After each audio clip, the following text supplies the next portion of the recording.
शरीर में अकड़न और नींद न आना, चलता हुआ काम ठप पड़ जाना, कोर्ट कचहरी के चक्कर में फंस जाना, जन्नत से जहन्नुम बनती जिंदगी। क्या आप भी इन समस्याओं से परेशान हैं?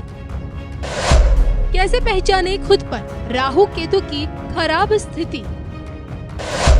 राहु केतु की पीड़ा से कैसे पाए छुटकारा?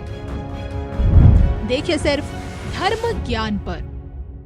नमस्कार, धर्म ज्ञान के दर्शकों का स्वागत है। कविता राणा मेरे साथ, राजपुरोहित मधुर जी। मधुर जी, स्वागत है आपका। सादर नमस्कार। आज का हमारा जो डिस्कशन है वो मायावी राहु केतु पर आधारित है। जी हाँ, नवग्रहों में राहु केतु दो ऐसे ग्रह हैं जिन्हें हर कोई देखिए एक नेगेटिव के तौर पर जानता है। हर कोई सोचता है कि भाई राहु केतु परेशानी ही करते हैं, और ये जानना भी जरूरी है कि राहु केतु के एक्टिव होने से किस तरह की परेशानियां हम लोगों को आम जनमानस में झेलनी पड़ती है।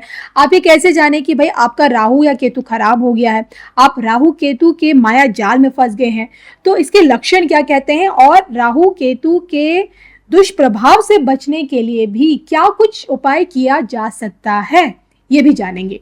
तो मधुर जी, सबसे पहले मैं भी आपसे जानना चाहूंगी, राहु केतु बड़े ही मिस्टीरियस इन्हें ग्रह प्लैनेट्स माना जाता है, तो क्या हम समझे कि राहु केतु हमेशा एक नेगेटिव एनर्जी, पीड़ा ही देते हैं?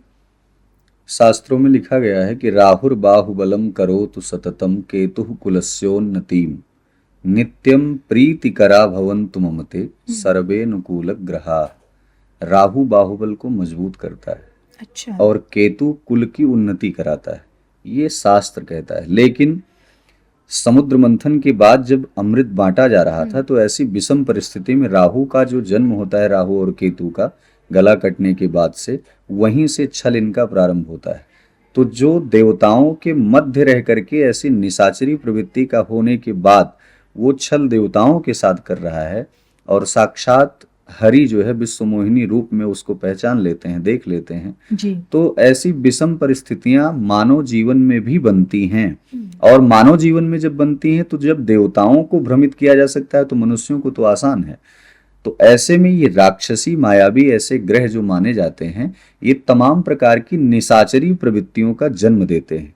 निशाचरी प्रवृत्तियां हैं क्या? जैसे राहु की जब महादशा आएगी, तो राहु की महादशा में आपको लगेगा कि आप बहुत ओवर कॉन्फिडेंस में चल रहे हैं। आपको लगेगा कि मैं जो कर रहा हूं मैं ही कर रहा हूं। आपको ऐसा महसूस होगा कि मैं जिस दिशा में जा रहा हूं, जिस मार्ग का मैंने चयन किया है, वही सत्य है। मैं जो बोल रहा हूं वही सत्य है। मतलब आप ओवर कॉन्फिडेंस में, आप अत्यधिक आत्मविश्वास में जब आप भर जाते हैं, तो ऐसी पीड़ात्मक परिस्थितियां राहु उत्पन्न करता है। दूसरा, ये राहु की महादशा, अंतरदशा राहु के गोचर करने पर 12 राशियों के जातक स्किन प्रॉब्लम से बहुत परेशान होते हैं। उनको एलर्जी जैसी समस्याएं उनको खड़ी हो जाती हैं। पेट में अल्सर जैसा या फिर पेट में इन्फेक्शन जैसी परिस्थिति बनने लगती है। राहु के आगमन से तमाम प्रकार के विवाद, यानी कि ये राहु भ्रम का कारक है।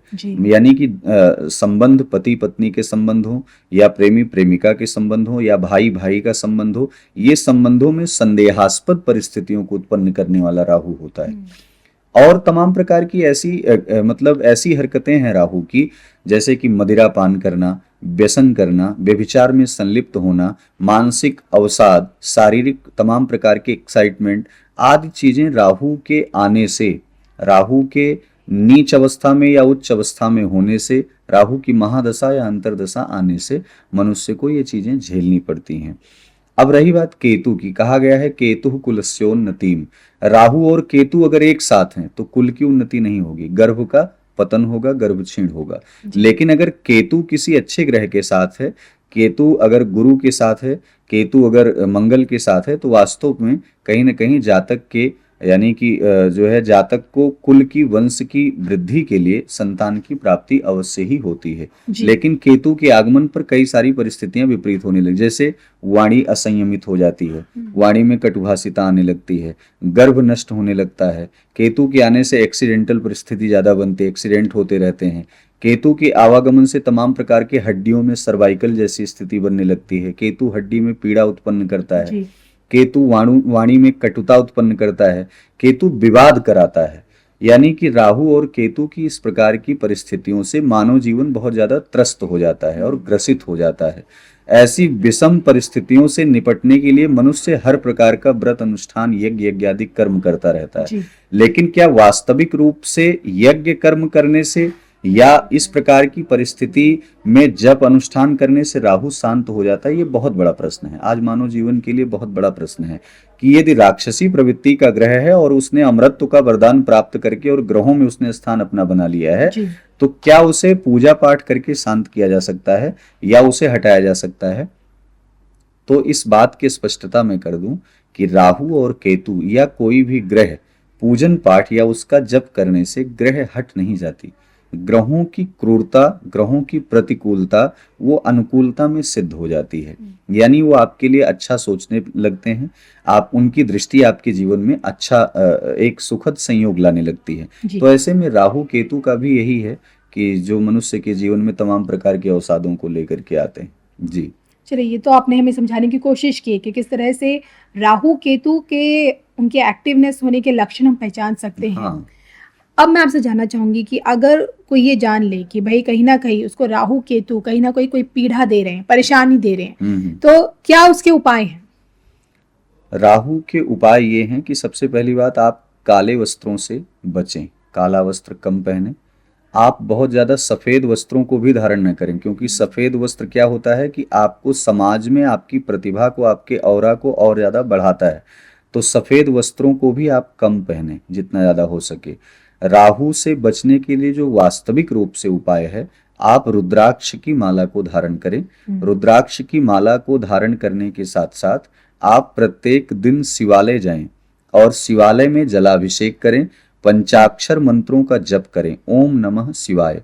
इस मंत्र के जप करने से राहु का प्रभाव, दुष्प्रभाव आपके जीवन में कम होगा।